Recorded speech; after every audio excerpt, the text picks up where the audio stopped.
Everyone. आज हम आपकी ईवीएस की बुक का चैप्टर पढ़ेंगे थर्ड, जिसका क्या नाम है water oh water. So let's start. I will wash my face with water. मैं वॉश करूँगा अपने फेस को किससे? पानी से।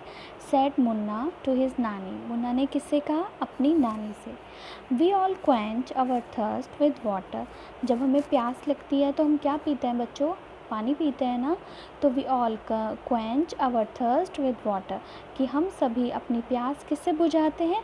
पानी से। क्वेंच मीन्स बुझाना और थर्स्ट मीन्स प्यास। We are all alive because of water. हम लोग सब जीवित हैं बिकॉज ऑफ वाटर, वाटर के कारण। अलाइव मीन्स जीवित। Water has been with us for ages. Ages means सदियों से, यानी पुरखों के टाइम से वाटर पानी हमारे साथ है। It's story can feel so many pages. और ये कहानी बहुत सारे पेजेस को भर देगी, यानी कि अगर हम पानी के बारे में सोचने या लिखने बैठे तो ये बहुत सारे पेजेस को फिल कर देगी। और ये बात कौन कर रहा है?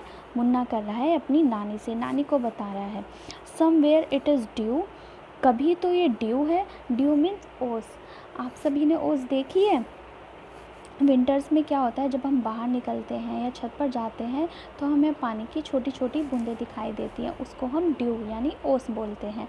Somewhere it is snow. और कहीं ये कैसी है? स्नो यानी बर्फ़ जैसी। बर्फ़ देखी है आपने? जैसे हमें अपने फ्रिज के फ्रीज़र में भी दिखाई देती है, बर्फ़ के जैसी हो जाती है पानी, कभी बर्फ़ बन जाता है। जैसे कि आपने देखा होगा कुछ शहर ऐसे हैं, कश्मीर और मसूरी, है ना, तो वहाँ पर कभी पानी हमें ड्यू यानी ओस जैसा दिखाई देता है और कभी हमें स्नो जैसा। Steam is also water as you know. Steam means भाप, यानी जो वाटर है उसको हम एक भाप के ज़रिए से भी जानते हैं। नो मीन्स जानना। जैसे कि हम कोई खाना बना रहे हैं गैस पे, आप देखेंगे उसके ऊपर अगर हम लिड ढक दें यानी ढक्कन ढक दें तो उस ढक्कन के ऊपर आपने देखा होगा कि भाप, पानी की छोटी छोटी बूंदें आ जाती हैं। तो यानी कि पानी एक भाप भी है, स्टीम भी है। Water has form so many, यानी पानी के बहुत सारे फॉर्म्स हैं, यानी कि कभी तो वो पानी है, कभी वो ओस है, कभी वो ड्यू है, स्नो है, स्टीम है ना। दैट इज़ वॉट सेज माई नैनी, है ना। तो मुन्ना है कहता है इसलिए मैं ऐसा कहता हूँ नानी।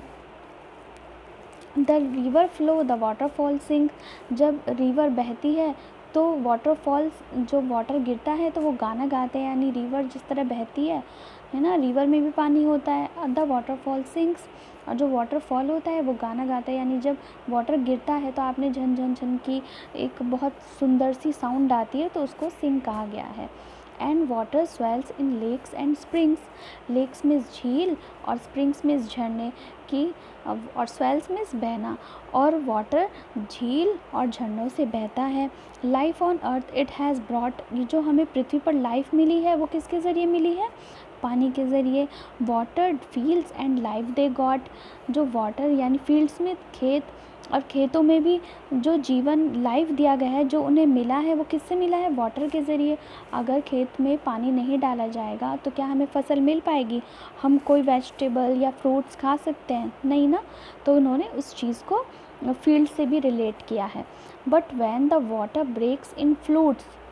लेकिन जब पानी टूटता है या बहता है या मतलब हाहाकार मचा देता है, फ्लूड्स मीन्स बाढ़, बाढ़ के ज़रिए। आपने देखा होगा कि कभी कभी बहुत शहर या गांव बर्बाद हो जाते हैं फ्लूड्स के ज़रिए। तो मुन्ना वही कह रहा है कि जब पानी एक बाढ़ का रूप ले लेता है, great misfortune it always work.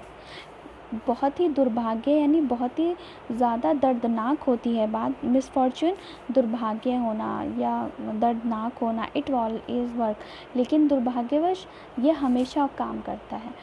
तो मुन्ना ने यहाँ पे इस पोएम में हमें ये बताया है कि पानी हमारे लिए कितना इम्पॉर्टेंट है, और वही पानी हमारे लिए एक बाढ़ के रूप में कितना भयानक हो सकता है। उसने पानी की कितनी सारी इम्पॉर्टेंस बताई है।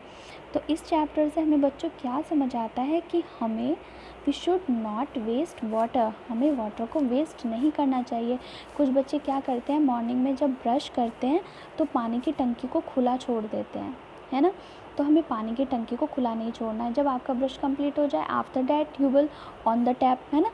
तो इस तरीके से और कितने सारे यूजेस होते हैं पानी के कितने यूजेस हैं। वी विल वॉश, बाथ है ना, बाथ भी करते हैं, और वॉश आवर फेस, जैसे मुन्ना अपना फेस वॉश करता है ना।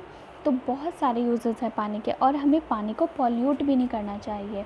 जैसे हम नदी नालों में गंदा कचरा या पानी को इकट्ठा करके रखते हैं तो वो भी हमारे लिए हार्मफुल हो जाता है हमारी बॉडी के लिए। ठीक है, तो आपको ये चैप्टर आई थिंक बहुत अच्छे से समझ में आ गया होगा। प्लीज़ कमेंट बॉक्स में मुझे कमेंट सेक्शन में ज़रूर बताइएगा, and like and subscribe and share करना मत भूलिएगा।